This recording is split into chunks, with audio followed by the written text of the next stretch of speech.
তো হ্যালো বন্ধুরা, তোমরা কেমন আছো? আশা করি অনেক ভালো আছো। অনেক দিন পরে তোমাদের সঙ্গে দেখা করতে চলে এলাম। তো চলো, আজকে একটা সুন্দর জিনিস তৈরি করছি, ওই জন্য ভাবলাম তোমাদের সঙ্গে একটু শেয়ার করি। তো দেখো, আমি আজকে কিছুটা দুধ বেঁচে গেছিলো, কিছুদিন ধরে নেমন্তন্ন বাড়ি খাওয়া হচ্ছে, তার জন্য দুধটা বেঁচে গেছিলো, তো ফ্রিজে রাখা ছিল। তো ভাবলাম প্রতিদিন তো দুধ জাল দিয়ে খাই, কিন্তু আজকে একটা নতুন একটা কিছু করে খাই, তার জন্য চলে এলাম দুধটা নিয়ে।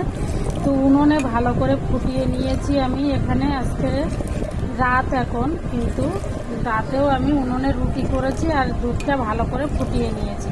তো এখন আমি ফ্যানের হাওয়ায় ঠান্ডা করতে দিয়েছি এখানে, আর একটু মানে করছি যাতে উপরে যে দইয়ের যে ফোটগুলো হয় ওইগুলো তৈরি করার জন্য। তো চলো, আমরা এখন দুধটা বেশ ঠান্ডা হয়ে গেছে, আর এই ধারে রেখে দিয়েছি আমি একটু তেঁতুল আর কি গুলে রেখেছি কিছুটা দুধ নিয়ে ঠান্ডা করে, এতে এখন আমি সবটা দিয়ে দেবো।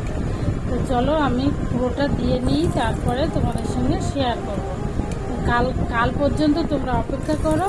তো দেখো আমি কি করে দইটা আমার কেমন হয় সেটা তোমাদের সঙ্গে শেয়ার করব। তো চলো, এখন টাটা।